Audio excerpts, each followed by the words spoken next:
I called him Eddie the Animal Steele because he bears a bit of a resemblance to George the Animal Steele. Maybe they're related.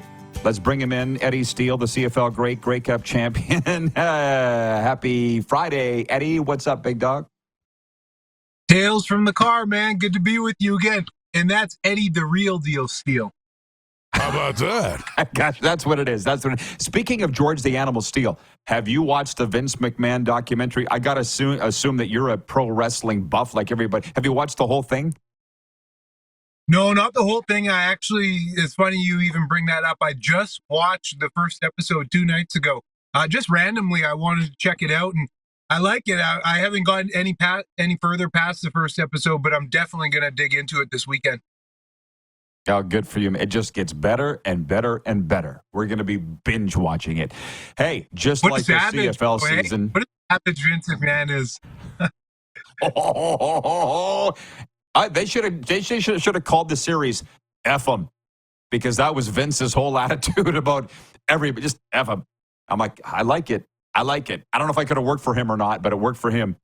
So, Eddie, you played in these Sask at Edmonton fall games on both sides they're very special. You know, I love them. What do you think is going to go on down at Commonwealth on Saturday?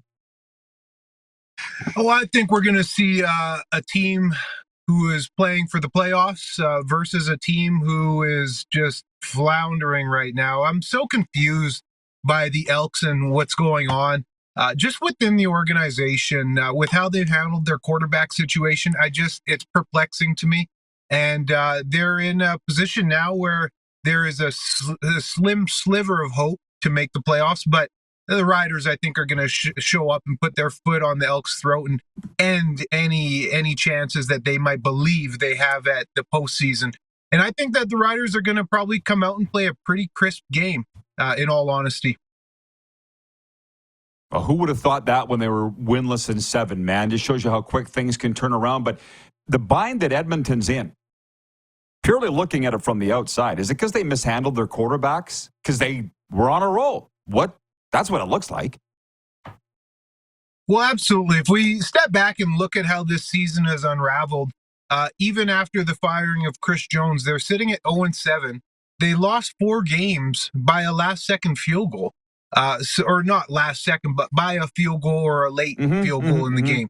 So, you know, that right in itself tells you that this team is closer than what their record showed. And then they go on a little bit of a winning streak, led by Trey Ford initially. And then McLeod Bethel-Thompson comes in and does what he needs to do. They go and they sweep the Calgary series, the Labor Day series, which has never been done in 20 years. They do that with good quarterback play out of McLeod Bethel-Thompson, only for the team, after they beat Calgary the second time, to announce that next week Trey Ford will be their starter again, and Trey Ford hadn't played in 6 weeks. He comes out against Winnipeg and they lay a dud 2 weeks ago, and the rest is history. It makes no sense. I don't think that they should have gone back to Trey Ford after McLeod just swept the Labor Day series, but the coaching staff felt otherwise, and here we are in a predicament where they're just struggling. I thought we had gotten past all this, but we're right back where we started.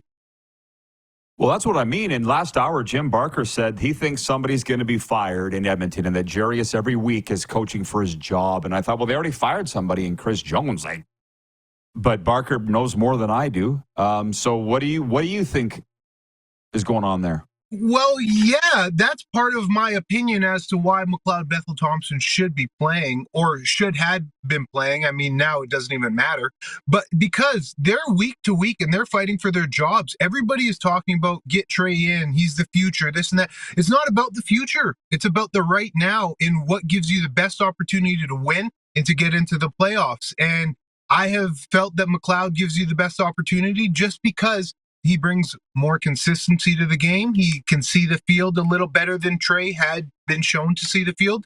Sure, he's not as athletic, but I don't need a quarterback that's going to kill me with his athleticism. I need a quarterback that's going to kill me with his arm and his throwing ability. And that's why I believe McLeod was the right decision. And then the team, they go and they sit him, they play Trey, and it's just been so confusing, the back and forth. And then G. Roy Simon was on our radio station a couple of days ago, and Jason Greger asked him point blank a few times, and G-Roy kind of tiptoed around, never gave him a real answer. It just came down to consistency. So when I really look back at this, Roddy, there's something going on. I don't know what's going on, but it's been well documented how Trey refused to go in early in the season for packages. Chris Jones said it on our radio show with Kevin Karius. Jarius Jackson came on after Chris Jones was fired and said the exact same thing. They offered Trey to come in and do packages. Trey didn't want it. He declined to play, and the rest is history, man. So there's clearly a fraction there between the player and the organization. Sure. I guess maybe should we bring you on at the end of the season to say where do they go from here? Because I feel like in Calgary, they're ready to tie a can to somebody, start firing people, and I'm like, the season's not over yet. Are they ready to do that? No, it's not. Or do we have to wait? Yeah. No, nobody's going to get fired because what would firing anybody at this point in the season, accomplish? There's 4 games left, and why? No, I mean when it's over. Oh yeah. Well, I was just going to say why I believe Jarius continuously goes to McLeod Bethel is because Jarius believes that gives him the best opportunity to win as a coach. These guys now are all worried about themselves and their jobs for the future. That's what's coming down to. That's what happens when you're not in the playoff. And it's all about putting the best tape and the best resume out. It's funny because Jarius Jackson, despite all of the quarterback controversy and his mishandling of it, they got one of the best offenses in the league statistically. So Jarius actually has done a really good job despite all the issues. The Elks have a really good offense. I know, and what's sad about that is how close that Jones group is, and what I hate about sports is it rots relationships and friendships, because they're all good guys, they're all good football guys. I hate seeing it, man. It's what losing does. Tony from Cochrane writes in, he says, the Lions tonight take a bite out of Quick 6 and put the 2024 Stampeders season to bed. Just to talk about something else for a second, what do you think happens tonight at BC Place, Stampeders at Lions? Yeah, I think BC's going to have their way with Calgary. As much as we talk about the Elks and their situation and how it's been chaotic, Calgary's even in a worse situation down south here. I don't know. Jake Mayer, he's not it. I thought he was it a couple of years ago, but clearly I'm not a quarterback guy because I continuously seem to be wrong. Jake Mayer has not produced at that position, and in this league, you need production from your quarterback position. And you can tell Dave Dickinson, I'm not going to use the term hot seat, but he's feeling the pressure just based off that interview he had this week when a reporter asked him a question and kind of a snippety answer back. And rightfully so, he should be feeling the pressure because this organization, the Stampeders, are used to being the upper echelon. In the past couple of years, they've now turned themselves into somewhat of a doormat of the league. I talked to a football guy. He's a little like me. He's out of the league, but still watches every game. Kind of like you.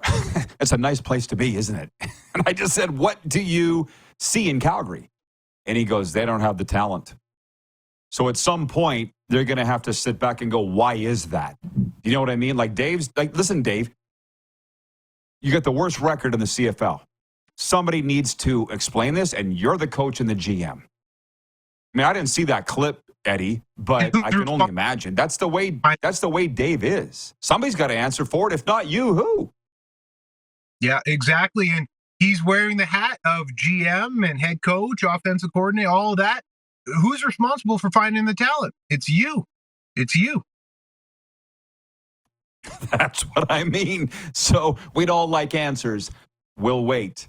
All right, Eddie. Thanks for fitting us in, my guy. Enjoy the football this weekend. All right, Roddy. Hey, appreciate it. Short and sweet. As always, Eddie, the real deal, Steele.